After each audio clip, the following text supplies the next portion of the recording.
Shabbat Shalom Yesharala. First and foremost, I want to give all praises and glory to Yahweh, Bahashem, Yahushai, Bahashem, Rachah Kodash.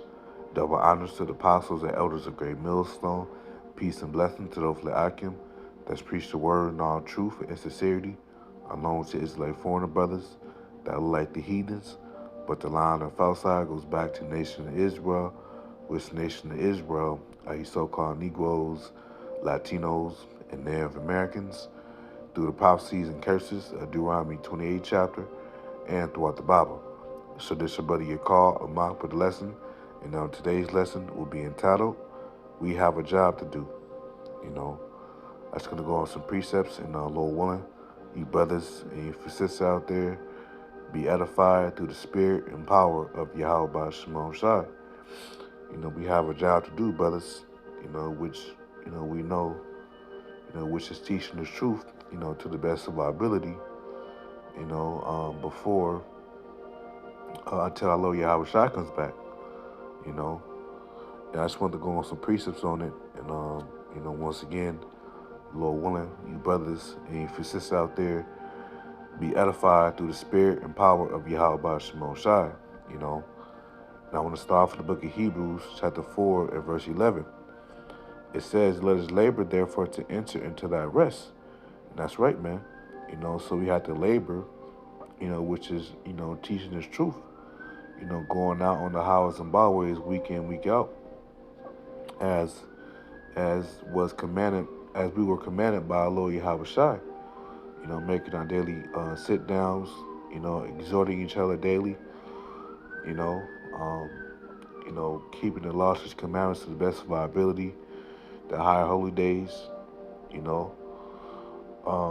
It says, and our rest, is going to be in the kingdom. We're going to get our rest in the kingdom. So we have to labor, we have to teach the word, to enter to that rest into the kingdom, Lord willing. We'd be joint heirs with our Lord Yahweh Shai, to be saved, to get saved.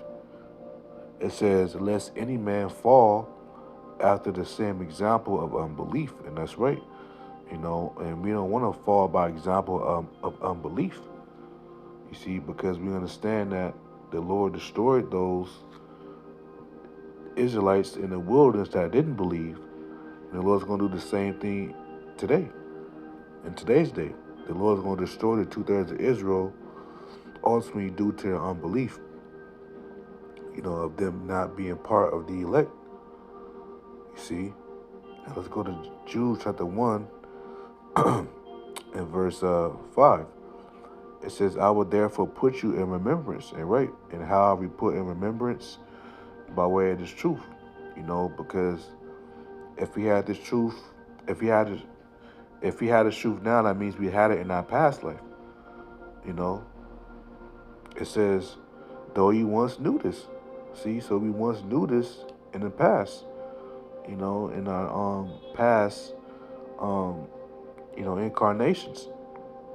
It says how that the Lord, Yahweh Shimon Shai, having saved the people out of the land of Egypt, afterward destroyed them that believed not. And that's right. So if you have unbelief, then the Lord's going to destroy you because of your unbelief. And we don't want to fall by example of unbelief, but not to deviate from the topic of the lesson. We have a job to do, because there's always work to be done,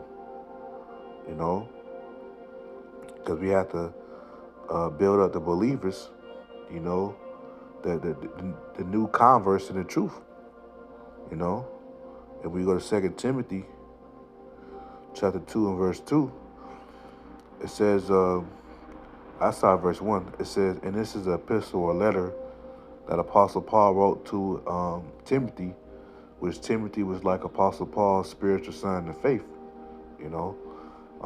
It's the 2 Timothy 2 and 1. It says, thou therefore, my son, be strong in the grace that is in Yahweh Shai Mashiach, and the things that thou hast heard of me among many witnesses, the same commit thou to faithful men, who shall be able to teach others also. Right, so, it's a process. So we were taught this truth, in today's day by way of our apostle, Elder Great Millstone. So now we have to commit, um, we have to, um, we have to teach others also, you know, because we can't sit on this knowledge, you know, if we know it. Now there are dealing with balance. Now there are some individuals in the truth that know the truth, but they're just, their lot is to be helps of the prophets and friends of the prophets, and to believe in Yahweh Shemon Shai, dealing with balance. But for the most part, you know, if we're if we know we're able to be if we know we're able to teach the word, if we know we can teach the word, be apt to teach, then you're supposed to go out and teach, you know, because what did our Lord Yahweh Shai told Peter, you know, when you go to John, read St. John chapter 21 and verse 15. It says, so when they had dined, Yahweh Shai said to Simon Peter, Simon, son of Jonas, lovest thou me more than these? He said unto him, yea, Lord, thou knowest that I love thee. He said unto him, feed my lambs. Now, our Lord Yahweh Shai, he wasn't actually talking about lambs and animals. He was talking about in a metaphor, the nation of Israel. Because real quick, to prove that, when you go to, I believe it's Matthew, it's in Matthew 15:10. I always get these mixed up. Um, Matthew 18, I believe.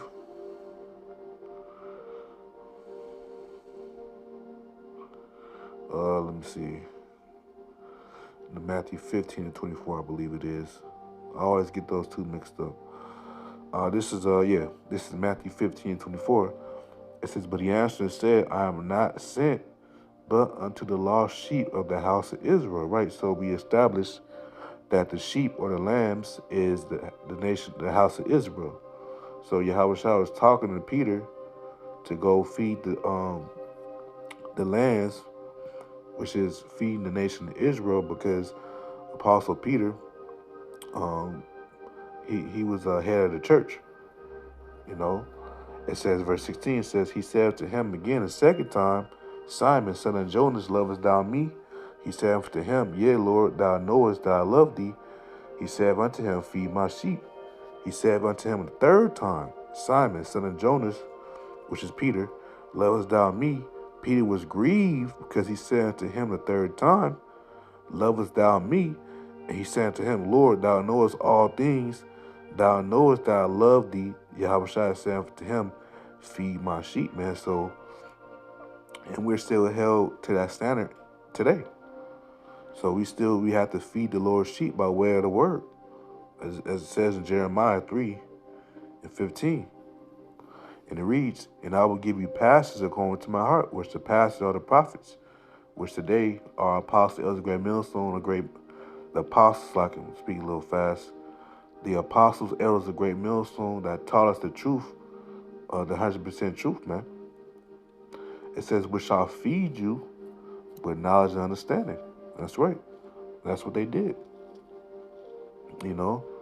So we're still held by that standard to feed the land, which is teaching the nation of Israel the truth. So there's work to do. Now we go to Matthew, because it also says in Romans, how shall I hear without a preacher? Just trying to find that real quick. How shall they hear?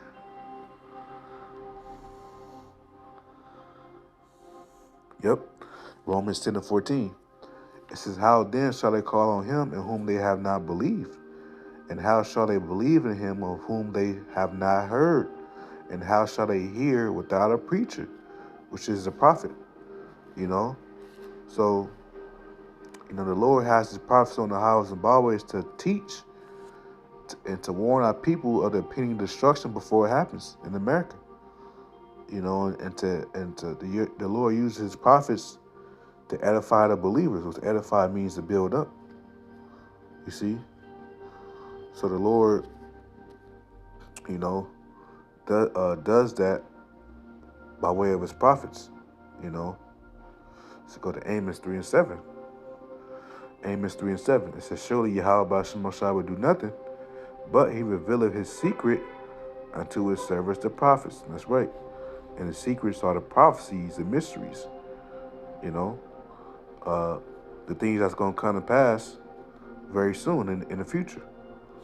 You know, according to the scriptures. Now let's go to Matthew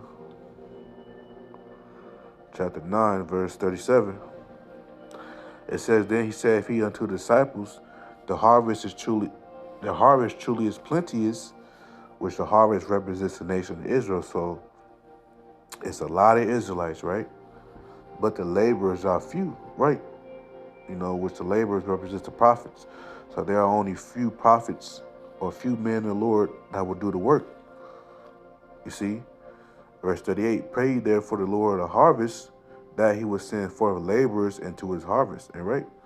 And that's ultimately what the Lord did, you know, starting on with our apostle elders, great millstone, and their elders, you know, going all the way back in today's day to Abba Bivens, you know, which was Elijah the prophet coming back in the reincarnation, you know. So, yeah, I can, that was, what else did I had, yeah, I can end off on this, you know, Hebrews. So there's work to do. We have to feed the lambs of Yahweh Shai, which is the nation of Israel, the truth, you know. Because if we don't, then we'll be held accountable and their blood would be on our hands, you know. So we wash the blood off our hands by us telling the nation of Israel the truth. As it says in Isaiah 58:1, it says, cry aloud, spare not. You know, and this happens when the true prophets on the highways and byways crying aloud, you know, lifting up their voice.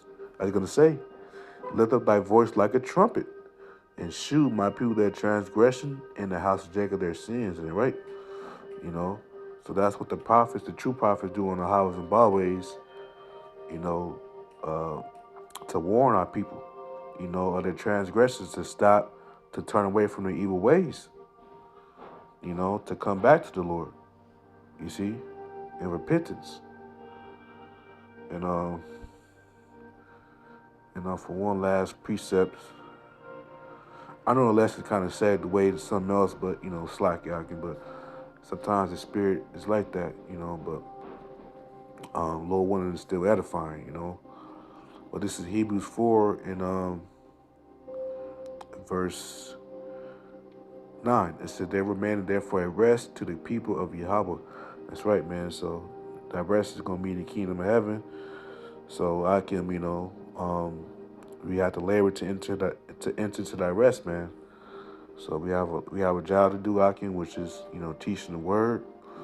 And Lord willing, we get salvation to enter to the kingdom, man. You know, on the first go around, because we don't want to be born in the kingdom, you know. So, yeah, Akin, Lord willing, I was edified. And until next time, Shalom.